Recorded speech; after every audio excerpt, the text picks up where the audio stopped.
एक मेंढक अपने 3 बच्चों के साथ जंगल में नदी किनारे रहता था। उन चारों की दुनिया जंगल और नदी तक ही सीमित थी। बाहरी दुनिया से उनका कोई वास्ता नहीं था। खाते पीते बड़े आराम और मजे से उनका जीवन कट रहा था। मेंढक हृष्टपुष्ट था। उसके बच्चों के लिए वह दुनिया का सबसे विशालकाय जीव था। वह रोज उन्हें अपनी बहादुरी के किस्से सुनाता और उनकी प्रशंसा पाकर फूला नहीं समाता था। एक दिन मेंढक के तीनों बच्चे घूमते घूमते जंगल के पास स्थित एक गांव में पहुंच गए।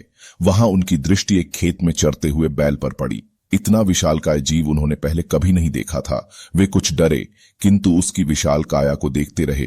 तभी बैल ने हुंकार भरी और मेंढक के तीनों बच्चे डर के मारे उल्टे पांव भागते हुए अपने घर आ गए। बच्चों को डरा हुआ देखकर जब मेंढक ने कारण पूछा तो उन्होंने विस्तार पूर्वक बैल के बारे में बता दिया। इतना बड़ा जीव हमने आज से पहले कभी नहीं देखा। हमें लगता है दुनिया का सबसे विशालकाय जीव आप नहीं वह है। अपने बच्चों की बात सुनकर मेंढक को बुरा लगा। उसने पूछा, जीव दिखने में कैसा था? उसके 4 बड़े बड़े पैर थे, एक लंबी सी पूंछ थी, 2 नुकीले सींग थे। शरीर तो इतना बड़ा कि आपका शरीर उसके सामने कुछ भी नहीं। बच्चे बोले। यह सुनकर मेंढक के अहंकार को जबरदस्त ठेस पहुंची। उसने जोर के सांस खींची और हवा भरकर अपना शरीर फुला लिया। फिर बच्चों से पूछा, क्या वह इतना बड़ा था? Are you comedy me? नहीं, इससे बहुत बड़ा। बच्चे बोले।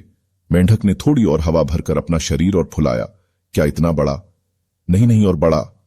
मेंढक ने जंगल के बाहर कभी कदम ही नहीं रखा था। उसे बैल के आकार का अनुमान ही नहीं था, किंतु उसने मानो जिद पकड़ ली थी कि अपने बच्चों के सामने स्वयं को नीचा नहीं दिखाना है। वह जोर से सांस खींचकर ढेर सारी हवा अपने शरीर में भरने लगा। उसका छोटा सा शरीर गेंद के समान गोल हो गया, किंतु इतने पर भी वह नहीं रुका। उसका शरीर में हवा भरना जारी रहा। उसने इतनी सारी हवा अपने शरीर में भर ली कि उसका शरीर वह संभाल नहीं पाया और फट गया। अपने अहंकार में मेंढक के प्राण पखेरु उड़ गए।